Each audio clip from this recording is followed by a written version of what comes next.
When we're buying in uptrends, you're looking for price to pull back to a support level identified in the higher time frame. Momentum reversal signals such as the good old hammer candles appears in the lower time frame. So if we're looking at the daily, the 4 hour, 1 hour, or 15-minute time frames, and close by at the close of that particular candle. So if you've identified it on the 50, you've had to drill down to the 15 minutes. You wait till the candle closes. You've got to wait till the candle close, whatever trading you're taking. Many times I've been sat waiting for my daily candles to close, and this is, because I've been doing this for many years, I've been caught out. I've jumped in before the close of the candle on that particular day, and been burnt a few times doing that.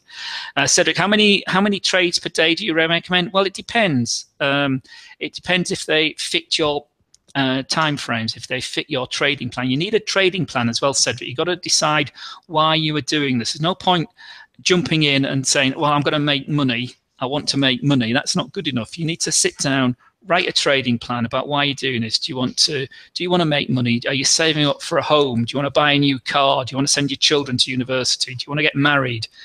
Have some, goals, stick them next to your trading platform, and write a trading plan that fits that. But don't trade, don't sit in front of the screen saying, right, it's Friday afternoon, I'm going to trade today because I've got 2 hours to trade, and go looking for trades. It doesn't work like that.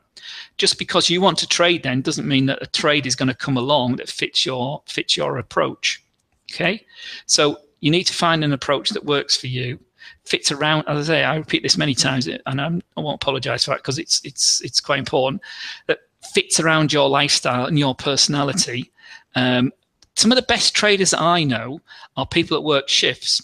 People in risky jobs that work shifts and make the best traders, because it's all about managing risk. So one of the best traders I know is a lady that's retired. She used to be a camera woman for the BBC, and she's very, very ruthless. She's very cold. She's a very pleasant lady, but as a trader, she's very cold and ruthless and mechanical. She doesn't use EAs or any robots or anything. She just has a very good knack of looking at a chart and making the decision very quickly.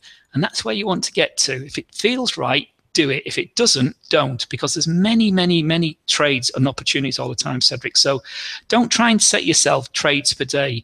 What you want to do is manage your risk. Regardless of how big your account is, I would, again, I can't recommend or tell you what to do, because I can't do that sort of thing. But if you're only risking 1% of your account on a trade, if it goes wrong and you lose 1%, that should be okay. It shouldn't bother you. If it bothers you, don't trade. Go and do something else. If you're only going to lose 1-2% of your account on a trade when it goes wrong, and you write it down why it went wrong, and you analyze it afterwards, you've learned something. Put it down to learn experience. And if you can stick to that, you'll be amazed at how quickly you can, improve your account. You don't need to get all your trades right. You don't need to get, even 50-60% of your trades right. With strict risk management, the numbers say you can double your money in a year, or over a certain number of trades. It's quite straightforward. But you've got to manage your risk. You've got to manage stop loss and take profits, and not get emotionally attached to a position. If it goes wrong, it goes wrong. I'm very much, because I trade off daily charts, I'm not interested in what's going on during the day.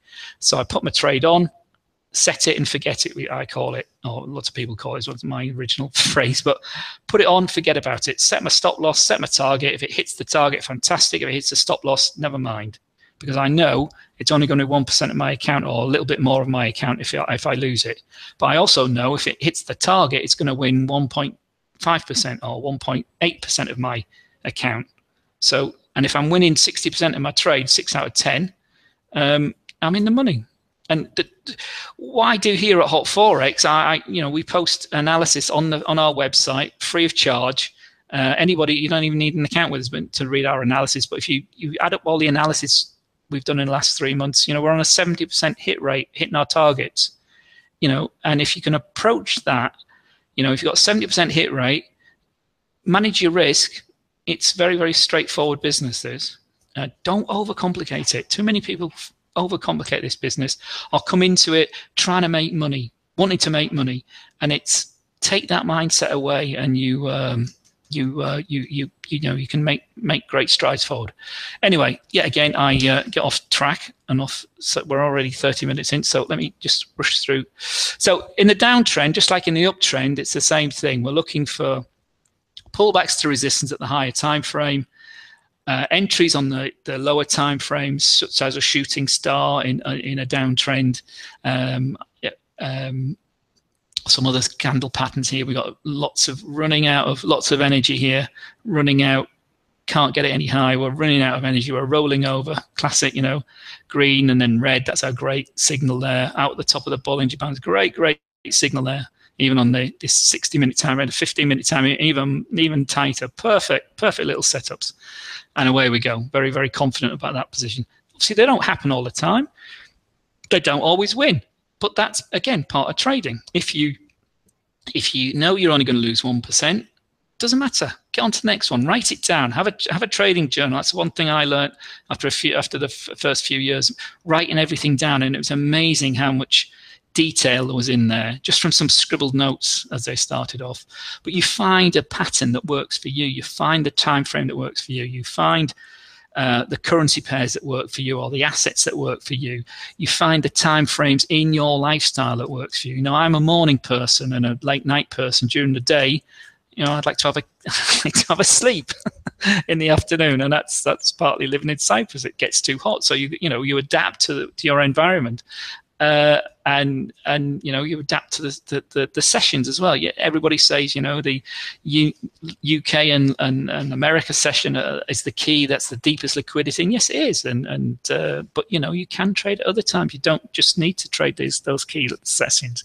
And so, as a day trader or trading day candles, that doesn't affect me. As a scalper, you'd want to be in at those sessions. You want to be at your screen, very lots of trades in and out.